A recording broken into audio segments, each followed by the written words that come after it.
देखो आईक्यू क्या है, उसका एक फार्मूला होता है। What is the full form of IQ? Intelligence quotient, simple सा है। कंसेप्ट है mental age upon chronological age into 100, that's all. What is quotient? Anything measured in 100 becomes a quotient. तो क्योंकि 100 पे मेजर कर रहे हैं, so it is a quotient. Mental age upon chronological age into 100 is IQ. तो आपको अपना intelligence quotient नापना हो, तीन चीजें चाहिए आपको सिर्फ। What is chronological age? This is the age of the person, physical age. तो अगर आप 20 ईयर्स के हैं तो यहाँ 20 आ गया, ठीक। 100 तो 100 ये पता ही है आपको। अब बचा एक ही, mental age. What is the concept of mental age? और एक सिंपल सी बात है, अगर एज मान लीजिए 20 है, अगर इसकी मेंटल एज भी 20 निकली तो रिजल्ट क्या आएगा? 100 आएगा। And 100 is the average IQ. So a person having the equal mental as and chronological age is an average person. अगर आपकी मेंटल एज मान लीजिए निकल गई 25, तो आपका आईक्यू कितना हो गया? 125 हो गया, which is a huge score in IQ terms. बता रहा हूं। और गलती से अगर ये 15 आ गया तो हो गया 75। और 70 के नीचे होते हैं मेंटली रिटार्डेड, तो बाल बाल बचे। तो सारा खेल इसी बात है कि मेंटल एज क्या होती है। तो मेंटल एज क्या है, हल्का सा कंसेप्ट समझ लीजिए, फिर सारा फॉर्मूला समझ में आ जाएगा। What is your mental as? Mental as क्या होती है? लेट अस एज्यूम कि हमने एक क्वेश्चनेयर है 100 क्वेश्चंस का, उसमें हमने मैथ्स के, रीजनिंग के, लैंग्वेज के, कॉम्प्रीहेंशन के, सारे घोड़े गिलास हैं, कुछ गिलास हवाई जहाज हैं, वो सब उस तरह के सवाल लिखे हुए हैं।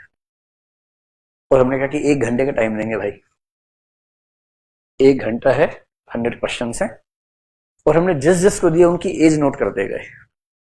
तो 20 साल के 100 बच्चों को दिया, 21 के 100 बच्चों को दिया, 22 के 100 बच्चों को दिया, ऐसे हर उम्र के 100 बच्चों को ये पेपर दिया। और फिर हमने क्या किया, इन सबके रिस्पॉन्सेस को निकाल लिया कि कितने कितने सही हैं। लेट अस एज्यूम कि 20 साल के जो 100 बच्चों ने एग्जाम दिया, उन 100 के रिजल्ट्स की एवरेज आई 60 क्वेश्चंस। 60 ठीक, 40 गलत या छोड़ दिए। तो हमने मान लिया कि इस टेस्ट में जो आदमी 60 क्वेश्चंस ठीक करेगा उसकी मेंटल एज 20 साल है। अंडरस्टूड? क्योंकि 20 साल की उम्र के लोगों ने जब टेस्ट दिया, उनका एवरेज स्कोर 60 था। So anyone performing at the level of 60 in this test has the mental age of 20 years. मान लीजिए 23 साल वालों का एवरेज स्कोर 65 आ रहा है, 25 वालों का 70 आ रहा है। So anyone securing 70 marks does have the mental age of कितना है? 25 ईयर्स हो गया। अब समझ में आ गई?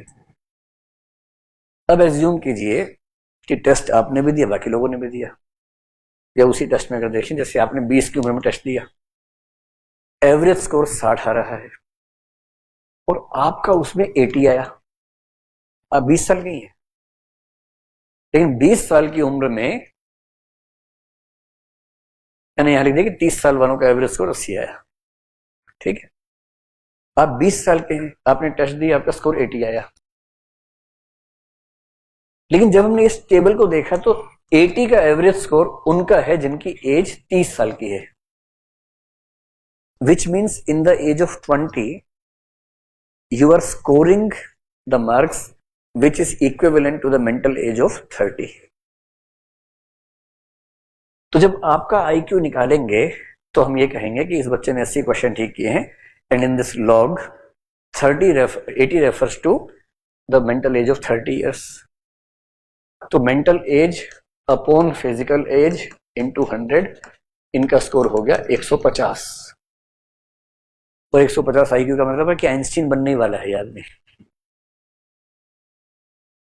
130 के बाद गड़बड़ हो जाती है, मतलब अच्छे सेंस में। हालांकि दुनिया में कुछ लोग 200 प्लस वाले भी हैं, 225 वाले भी हैं, अभी भी लिविंग में भी 240 के आसपास एक लेडी है अमेरिका में, उसका जिक्र अक्सर आता है। तो ये है खेल। अब समझ में आ रही कैसे निकालते हैं IQ।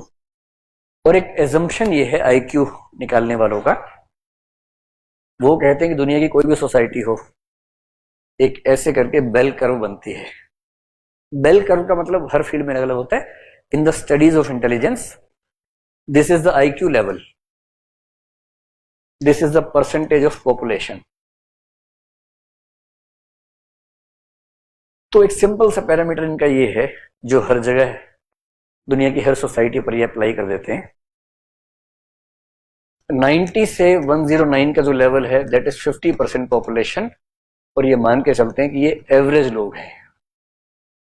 तो अगर आपका IQ 90 से 109 है, तो आप अपनी सोसाइटी में एवरेज हैं, and you belong to those 50% people who have average IQ। ठीक। अब इससे जो अगला लेवल है उस पे, और इससे जो पिछला लेवल है, 80 से 89 और 110 से 119, 16.1% यहां है, 16.1% यहां है, एकदम फिक्स है। फिर जब इससे और थोड़ा सा नीचे जाएंगे, 70 टू 79 और 120 से 129, 6.7% यहां है, 6.7% यहां है।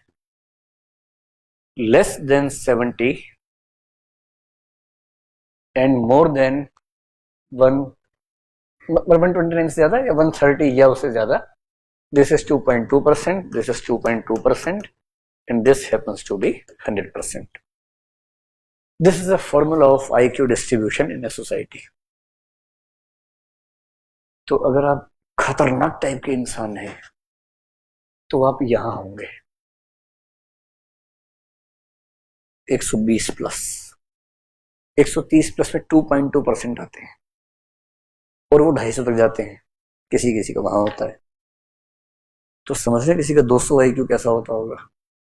सी से पेपर देखा, question 1 C, question B 2 D, question 3 A, question 4 ये, 20 मिनट में हो गया, नेक्स्ट पेपर लो। वो कह रहे हैं अगले साल होगा, नेक्स्ट पेपर हो गया इस साल का।